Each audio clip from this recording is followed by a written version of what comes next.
கர்த்தர் ஒரு நாள் அதாவது அவர் சித்தத்துக்கு நம்ம ஒப்பு கொடுத்தா அதை அங்கீகரிப்பார். அவருடைய சித்தத்துக்கு எதிராய் நாம் நடந்தால் தேவன் ஒருபோது நிறைவேற்றுகிறவர் இல்லை. இரண்டாவது இன்னொரு விஷயம், தேவ சித்தத்துக்கு எதிராய் நாம் நடக்கும் பொழுது நம்மை சீர்படுத்தி நாம மனம் திரும்பி இன்னொரு முறை தேவ சித்தத்துக்கு ஒப்பு கொடுப்பதற்கு ஒரு வாய்ப்பாக தேவன் சிட்சையை அனுமதிக்கிறார். அல்லேலூயா. நாம எப்பெல்லாம் தேவ சித்தத்தை மீறி அவருடைய வார்த்தையை மீறி தேவனுக்கு எதிர்த்து நின்று துணிகரமா நடக்கிறோமோ, சரி எக்கட கெட்டுப்போன்னு கர்த்தர் விடுகிறது இல்லை. அவர் இரக்கமுள்ள தெய்வம்.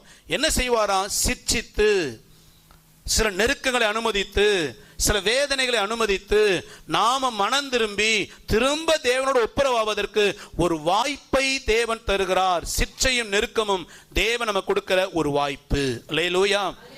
இப்ப இங்க பாருங்க, ஆண்டவர் எதிர்த்து நிக்கிறாங்க, தேவனுக்கு சமமாவது கோபுரத்தை கட்டுறாங்க. இதை ஆண்டவர் பிடிக்கல. நினைச்சிருந்தா என்ன பண்ணிருக்கலாம்? கர்த்தர் சோதோம் குமார அழிச்ச மாதிரி அப்பவே ஒரு நெருப்பை அனுப்பி கர்த்தர் கட்டடத்தோட சேர்த்து அவனு என்ன பண்ணிருக்கலாம்? எரிச்சிருக்கலாமா? எரிச்சிருக்கூடாதா? ஆனா ஆண்டவர் செய்யலையே. அவனை ஏன் சிதறி போக பண்ணாருன்னா, நான் தேவனுக்கு விரோதமாய் செயல்பட்டுட்டேங்கிறத அவன் புரிந்து கொள்ளணும், மனம் திரும்பணும், திரும்ப தேவ சித்தத்துக்கு என்ன செய்யணும்? ஒப்பு கொடுக்கணும். அப்ப தேவன் நம்ம வாழ்க்கையில சில நெருக்கங்களை ஏன் அனுமதிக்கிறார்? ஏன் கர்த்தர் சில காலம் அனுமதிக்கிறார்? நாம் செய்கிற சில காரியம் தேவனுக்கு பிரியமில்லாததாய் அருவருப்பானதாய் பாவமாய் பார்க்கப்படுமானால் தேவன் நம்மை உணர்த்துவதற்கு சில நேரங்களில் நெருக்கங்களை அனுமதிக்கிறார். அல்லேலூயா. இந்த பாபேல் சம்பவத்துல மெயின் பிக்சர் யாருன்னா இந்த நிம்ரோத். இவனுடைய பாவத்தினாலதான் ஜனங்கள் வஞ்சிக்கப்பட்டு தேவனுக்கு விரோதமாய் எதிர்த்து நின்றார்கள். இந்த நிம்ரோத்தின் பாவம் பிசாசினால் உருவானது. நல்ல கவனிங்க, இந்த நிம்ரோத்தை பார்த்தீங்கன்னா பெருசா வேதத்தில் சொல்லப்படலை.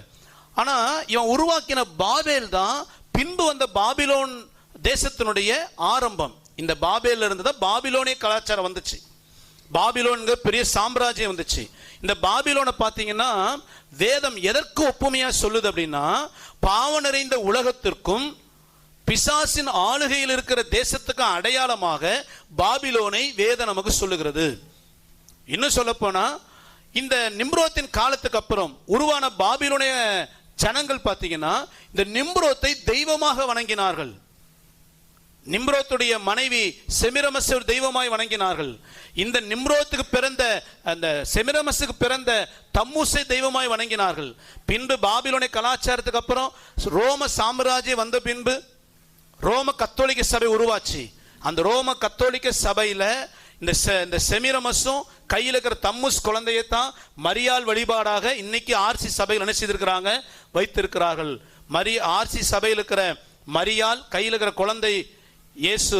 இந்த சுரூபம் யாருன்னா பாபிலோனில் வணங்கிய நிம்ரோத்தின் மனைவியாகிய செமிரமஸ், அவள் கையில் இருந்த தம்முஸ் என்கிற அவள் குழந்தை. ஆர்சி சபை உருவான உடனே பாபிலோனியர் எல்லாம் உள்ள வந்தான், விக்கிரங்களை உள்ள கொண்டு வந்தான், புது பெயரை கொடுத்தான், சபையை விக்கிரத்தால் நிரப்பினார்கள். நிம்ரோத்துடைய தாக்கம் இன்ன வரைக்கும் சபையில் இருக்கு. ஏன் அப்படின்னா, இன்னும் சொல்ல போனது நிம்ரோத்தை அந்தி கிறிஸ்துக்கு ஒரு அடையாளமாய் சொல்லுவார்கள்.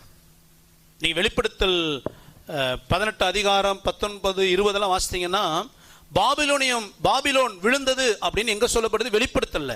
அதாவது கடைசி காலத்தில் வரப்போகிற அந்தி கிறிஸ்துவினால் ஆளுகை செய்யப்பட போகிற உலகம்.